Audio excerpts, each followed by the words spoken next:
What's up, guys? Mickle here. And over the past couple months, we have seen a serious rally in the equity market, but so far the cryptocurrency market has really lagged behind. Well, in this video, I want to show you a couple charts that's really going to illustrate for you guys why I am so bullish on the cryptocurrency market going forward. I really do believe we are at the start of a massive bull market. At the end of this video, I want to show you exactly why I think that and where cryptocurrencies like XRP are going to go. Make sure to stick around to the end of the video to see that. You are not going to want to miss it. At the beginning of the video though, I also want to talk about an appeal in the Ripple SEC case. This is something that's really been going around Twitter recently, and John Deaton just put out an excellent thread talking about this exact topic. Now this is something you need to see because he's really going to break down why it's really not as big of a deal as many people are making it out to be. Like always, your support means so much to this channel. Make sure to take a quick second to like this video and subscribe to my channel. It's really going to help me out so much.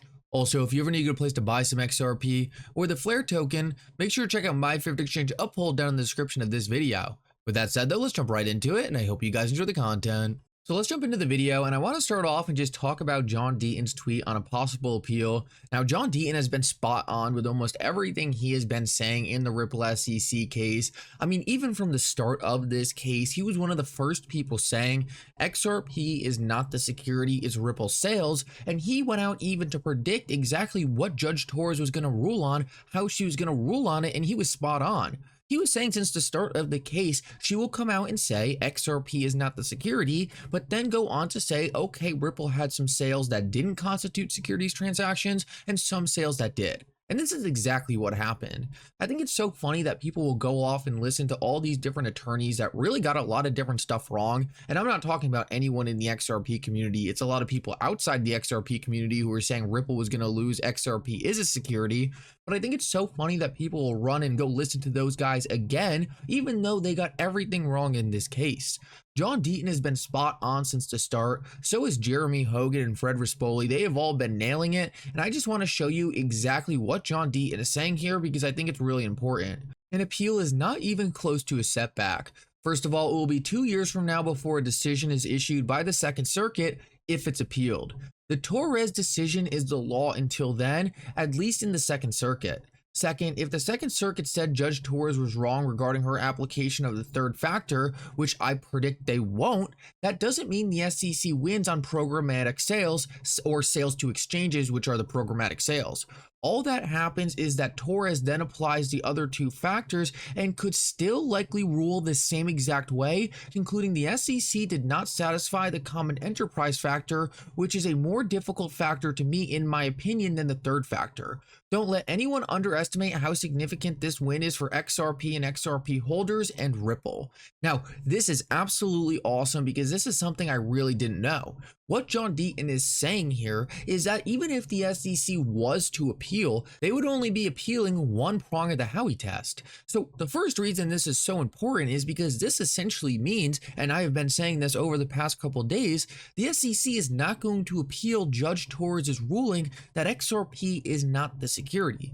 This is something I have covered in length over the past couple of videos, but it's so important to understand that this case really never was about XRP being the security. The SEC tried to sneak it in here or there, and Judge Torres shut them down by saying, you know what, even though you didn't ask me to rule on this, I'm going to come out and say XRP is not the security. That was the black swan scenario for XRP holders, and based on what John Deaton is saying right here, that is completely off the table. And the reason that is off the table is because John Deaton is saying right here is that they can only appeal the application of the third prong of the Howey test when it comes to programmatic sales. That means the SEC can only go after a specific sale by Ripple, and they can only appeal one factor of the Howey test. Now, the reason this is so important is because John Deaton says in this tweet thread, he doesn't think this is going to be successful. He thinks that even if the SEC was to appeal Judge Torres' application of the third prong of the Howey test, he believes that this would fail and the judges who are looking at the appeal would deny the SEC's appeal.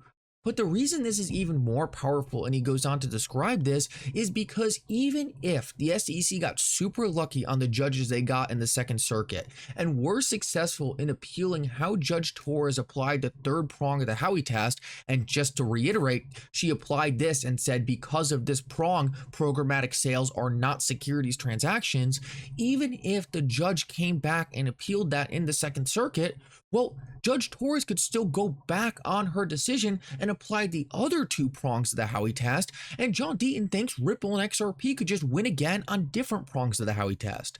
This is so important, and it goes to show how weak the SEC's case is.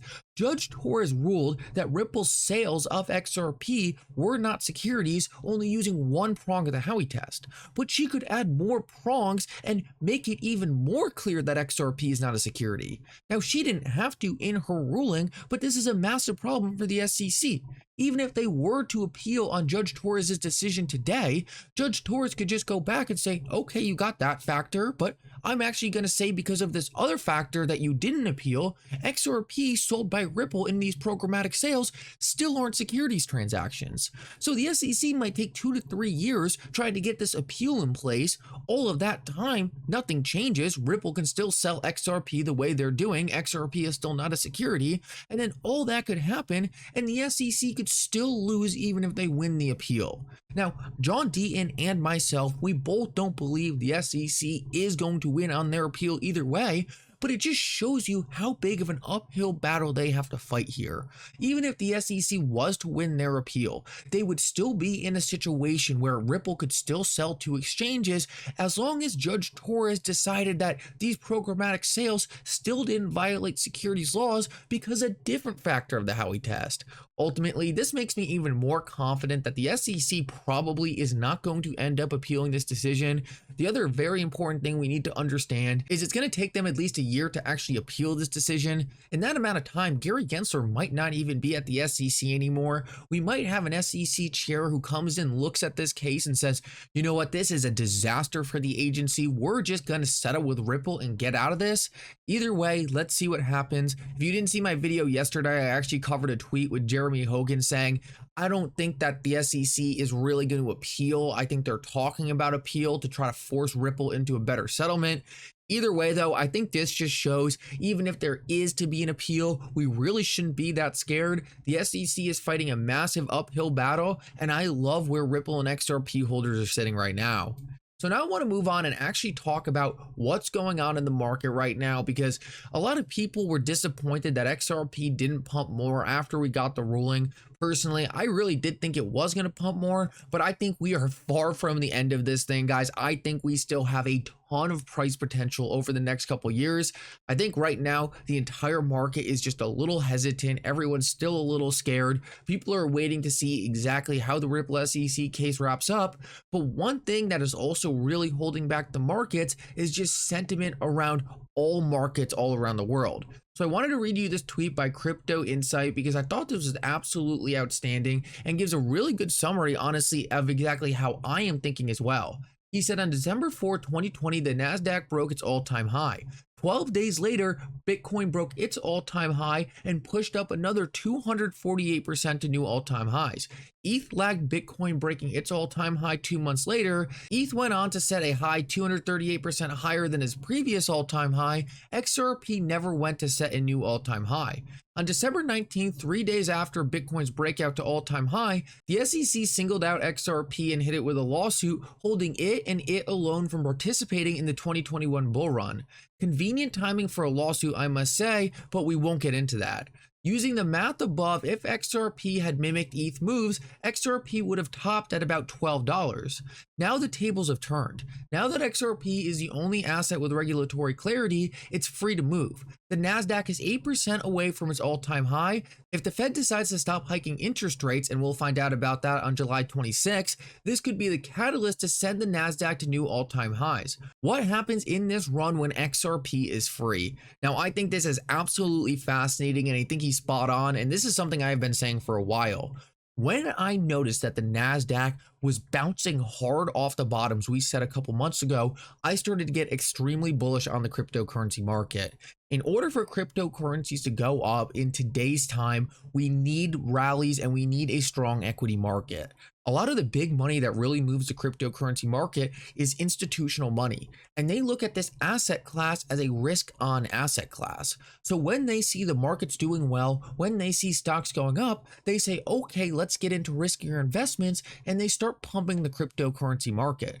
Ultimately, the cryptocurrency market is a lot more niche, it's a lot more nascent, so even a small allocation of their capital can really make these markets rip. Now, what I want to point out is this is the NASDAQ right here, and we were about to break all-time highs, and we could be going into a very bullish catalyst if the Federal Reserve decides to stop hiking interest rates. With that said, what he made a point in saying is the last time we saw Bitcoin have a massive breakout, it was the last time the NASDAQ broke all-time highs. And if you take a look at this chart right here, you can see it. During the last time the NASDAQ made its all-time high was around December 2019, 2020, we saw the market go on a massive rip. But what we know now is that XRP should be in a situation where rather than being held back by the case, it should start outperforming just like Bitcoin and Ethereum when the NASDAQ breaks out. When this happens, we should see an XRP that reclaims previous all-time highs and at least goes to the $12 mark. Now, I think the wild card here is how much XRP was held back in the last bull market, and does it have to catch up for the amount of time it was held back?